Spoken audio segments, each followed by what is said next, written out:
홈리스의 현실 좀 더 자세히 살펴보겠습니다. 홈리스 행동 안영진 상임활동가 나오셨습니다. 안녕하세요. 네, 안녕하세요. 현재 서울시 내 홈리스들의 백신 접종이나 격리 치료 어떻게 이루어지고 있는지 궁금합니다. 좀 기본적으로 아주 긴급한 사안을 중심으로 말씀드릴 필요가 있을 것 같은데요. 네. 기본적으로 최근 들어서 코로나19 확진자 크게 늘고 있죠. 홈리스 역시 예외는 아닙니다. 지금 이제 홈리스들이 주로 이제 거처하고 있는 거리나 시설, 그다음에 쪽방, 고시원 이런 주요 거처들에서 확진자가 계속 발생하고 있는 상황이거든요. 네. 근데 이런 거처들이 이제 특성이 있습니다. 기본적으로 필수적인 생활 공간들이 이제 분리가 안 되어 있다라는 겁니다. 그렇다는 것은 구조적으로 감염에 굉장히 취약할 수밖에 없다라는 거죠. 감염 그렇겠죠. 전파가 굉장히 네. 빠르게 확산될 수 있다라는 것인데요.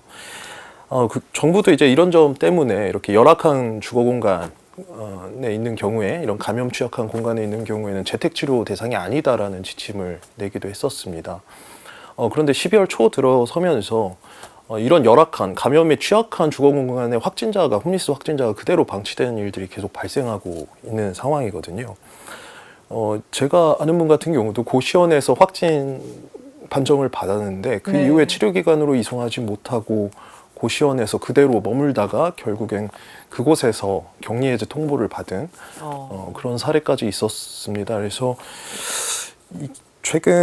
현재 이제 최근 한 1, 2주 사이엔 생활치료기관으로 생활치료센터로 이송하는 것이 상대적으로 좀 빨라진 부분들도 이제 사례로서 확인이 되고 있기는 한데요. 그럼에도 불구하고 이게 대처가 지금 일관되게 이루어지고 있는 것 같다는, 일관적으로 이렇게 이루어지고 있지는 못한 상황입니다. 그래서 네. 여전히 이제 확진자분들이 1분 1초도 사실은 머물러선 안 되는 곳들에 이제 방치되고 있는 경우들을 여전히 사례로서 저희가 지금 확인을 하고 있고요.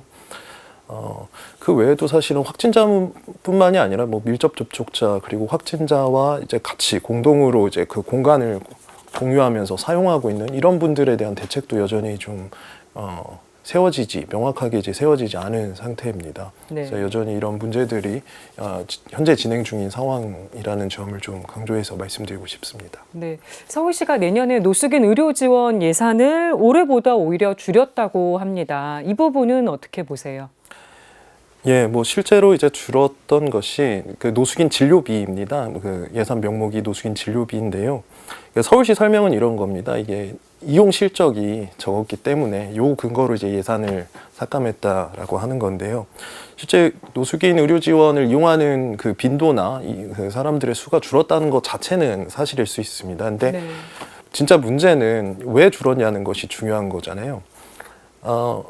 이 노숙인 의료 지원을 이용하는 분들은 기본적으로 지정된 병원만 가야 합니다. 이 서울에 10군데가 있거든요. 대부분 절대 다수가 국공립병원입니다.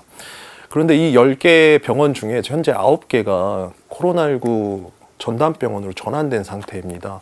기존에는 아주 그 진료 자체가 막힌 경우도 있고, 네. 또 진료는 보더라도 수술이나 입원 자체가 좀 쉽지 않은 그런 곳들도 있고, 그리고 저희가 확인한 바로는 지금 응급실 운영하고 있는 곳들이 2곳밖에 안 남았습니다.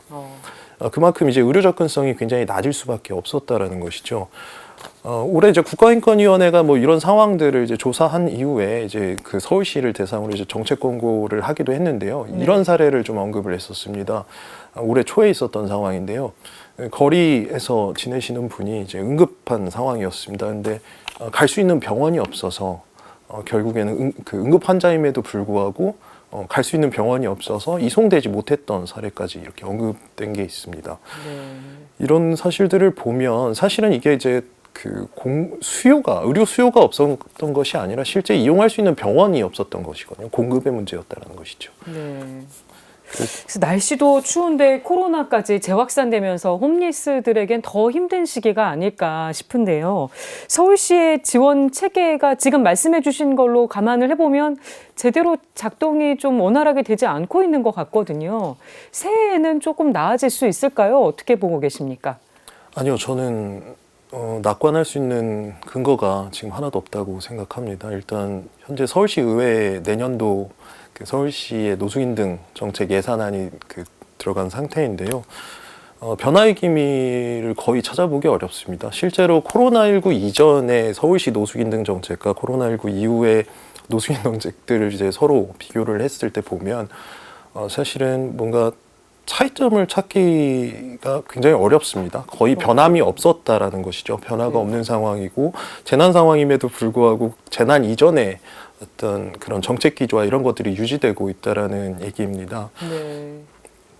그래서 일단 기본적으로 뭐 이 작년 말과 비교했을 때도 뭔가 낙관적으로 전망할 수 있는 근거는 굉장히 없는데요. 작년 말 같은 경우는 그래도 이제 백신 개발이 진행되고 있다는 소식도 있었고, 네. 그래서 집단 면역이 형성이 되면 어느 정도 좀 이 사태가 좀 진정 국면에 접어들 수 있겠다 이런 일만의 희망이라도 있었다고 한다면 지금은 이제 그런 전망도 부재한 상황인데다 아까 말씀드린 대로 이제 홈리스 집단 감염 사태도 지금 굉장히 심각한 상황으로 발생하고 있는 상황이잖아요. 그래서 네. 이런 점들 고려했을 때는 뭐 현실적으로 내년 상황이 더 나아질 거라는 기대는 거의 불가능하다 이렇게 말씀드리고 싶습니다.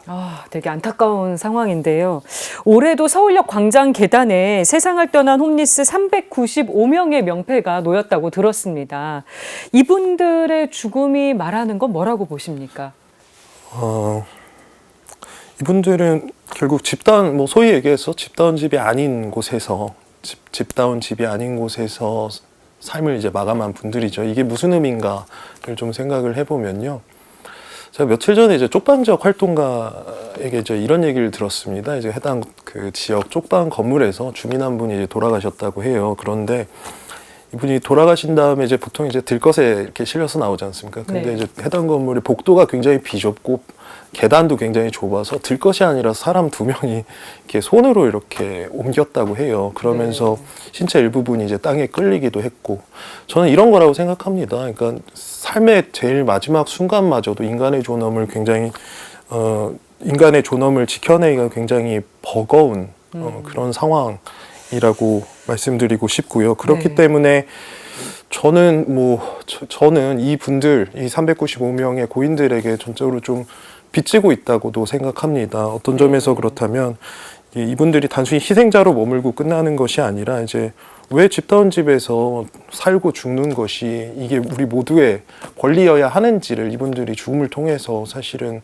다시금 우리에게 이제 일러주고 있다라고 보기 때문입니다. 네, 그래서 장사 등에 관한 법률 개정을 호소하신 것으로 알고 있습니다. 어떻게 좀 개정이 돼야 한다고 보세요? 예, 뭐 짧게 2가지 정도만 말씀드리고 싶습니다. 일단 첫 번째는 이제 현행 장사법이 장례를 치를 수 있는 연고자의 범위가 굉장히 혈연 중심적으로 이렇게 규정되어 있습니다. 굉장히 네. 혈연주의에 입각해서 이러다 보니 친밀한 관계에 있었던 사람들, 그리고 또 최근에 이제 많이 얘기되고 있는 다양한 가족 형태들도 이제 다양한 가족 형태들을 좀 반영한 네. 그런 장례나 이런 것들이 지금 이루어지지 못하고 있는 상황인 거죠. 그래서 이제 저희는 이제 장사법 개정을 통해서 이 연고자의 범위를 이런 친밀한 관계에 있는 사람들 그리고 다양한 가족 형태를 이제 반영하는 것이 중요하다라고 얘기하고 있는 것이고요. 네.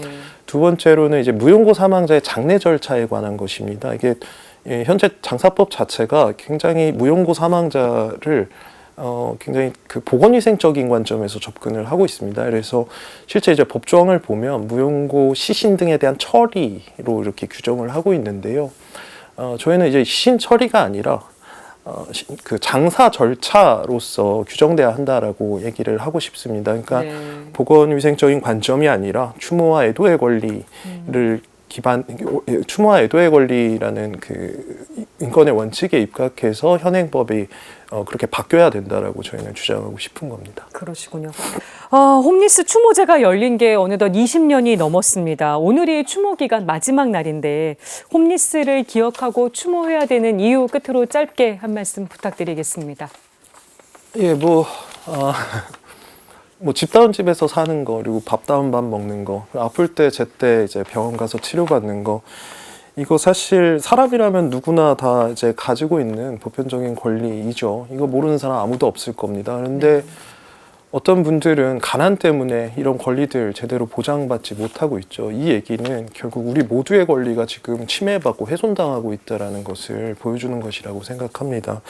그렇기 때문에 홈리스 추모제라고 하는 것은 이분들을 기억한다라는 거, 이렇게 돌아가신 분들을 기억한다라고 하는 것은 가난과 차별 속에서 돌아가신 분들을 기억한다라고 하는 것은 결국엔 우리 모두의 권리를 기억하고 그리고 지켜내겠다는 다짐으로 뭐 네. 필연적으로 연결될 수밖에 없다 이렇게 말씀을 드리고 싶습니다.